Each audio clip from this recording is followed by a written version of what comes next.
So I'm back after a week of in the hospital, taking care of my head. I had a pretty bad concussion, which went untreated for about a week, thanks to the helper. He's a great help, that guy. Anyway, I looked at that footage from the woods, where I got this guy. She'll talk about that in a second. This obviously isn't going to just stop. It's not going to just go away.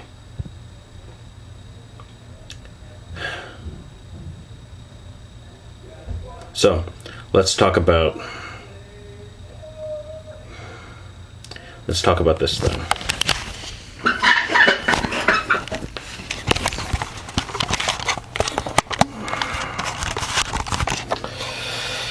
So, it's obviously a coffin. It's about 3 feet long,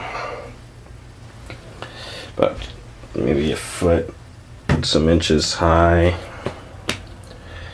I tried to get it open a few more times, but I've been really careful with it because of what happened before.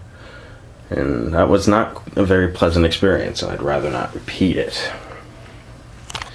There's this nice guy painted on it. That's lovely. Old friendly operator symbol. And a bunch of holes. Each with these like little kid paintings on them.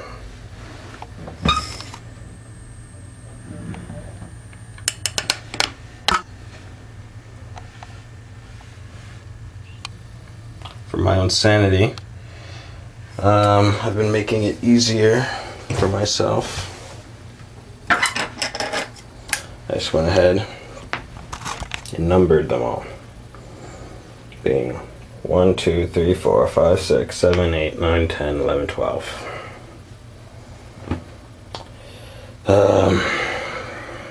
Move on to this. I grabbed all the stuff and trucked it all back here before I got to the hospital. Probably wasn't good for me, but whatever. We have this jar, which is about half full of some kind of nasty crap looking stuff.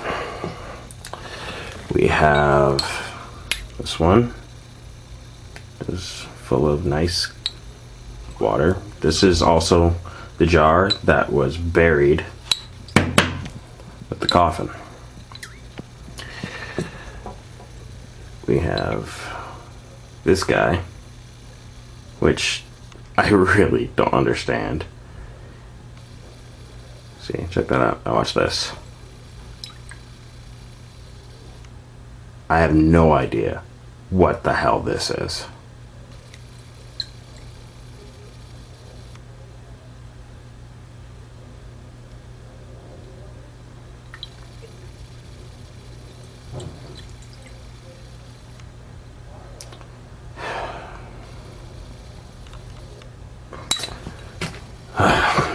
Then there's a good old favorite, the jar of hair, and there's some water in there too. I wonder whose hair that could be. Oh, and something I didn't see there, which was also on the ground, is this bag, which has a jar that's been shattered in it. And from what I can tell, obviously it looks like it's a jar like the other ones. Okay.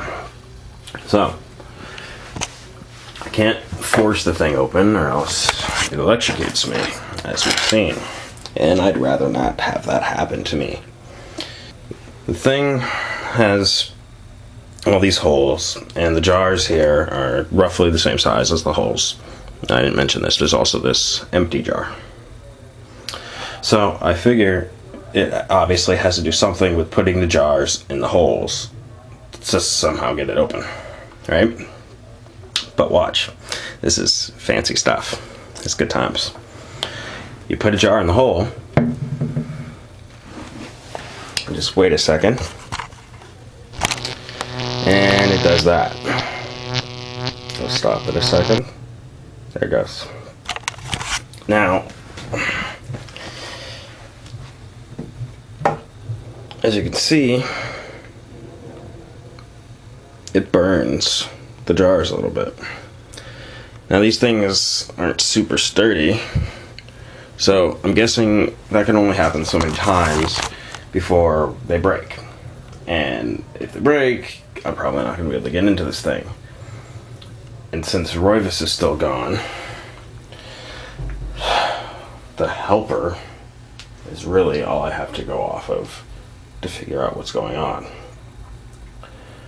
Obviously, these guys both know something I don't know. Oh, sorry. Shoot. Forgot. There's also this. There's a piece of paper here that has that big story on the back, which I'm not going to bother reading again. I'll just write it down and put it in the description. But here, we can see, following a theme here, it looks like a map.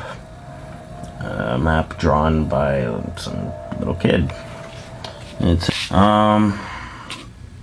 and here it says birds, birdies, birdies, and a big X. So I'm guessing that's where I was, and since I passed by a no trespassing sign to get there, I'm guessing that's where I came from. So this is obviously a map that led to finding led to where the coffin is. But it was buried with the coffin, so I don't really understand what that means. But anyway, I have started watching the activity that's been going on. And I've made myself a little chart here. We have the helper over here. We have Roivus over here, even though Roivus has been gone for a while. And then there's, I don't know, file, because I don't know. And that's why I put this guy in there, because I don't know what the hell to make of him. But the main point of this is, I've been watching you guys, and I'm going to keep watching you guys. Ladnik, Western White Wolf, and Zuchovith, you guys helped me out. So I thank you, but you obviously cooperated with the guy who hit me over the head with a brick. This guy. With his doll fixation. So I have to assume that in some way you know something or are associated with him in some way, I don't know.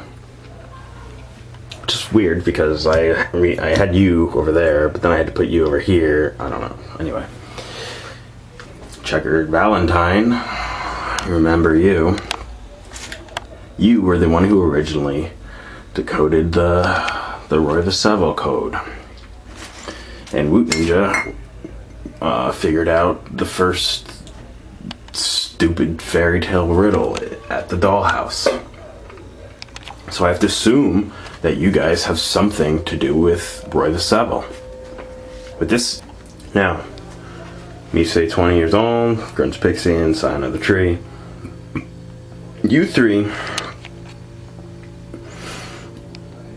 well, I've seen positive things, like positive for me anyway, like I've witnessed you, Grunge Pixie specifically, talking negatively to the helper, which I don't know if that helped me or not, honestly, it probably didn't, but you're obviously trying to help. So you three are here because I don't know what the hell you guys are trying to do.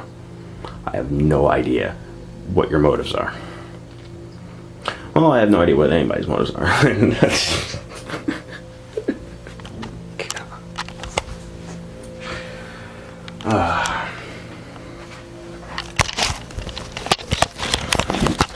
The main point here is I realize that whatever's happening is happening, and that the only way to stop it, or even have a chance of stopping it, is to try and figure out what's going on. And the only way to find out what's going on is to keep going deeper.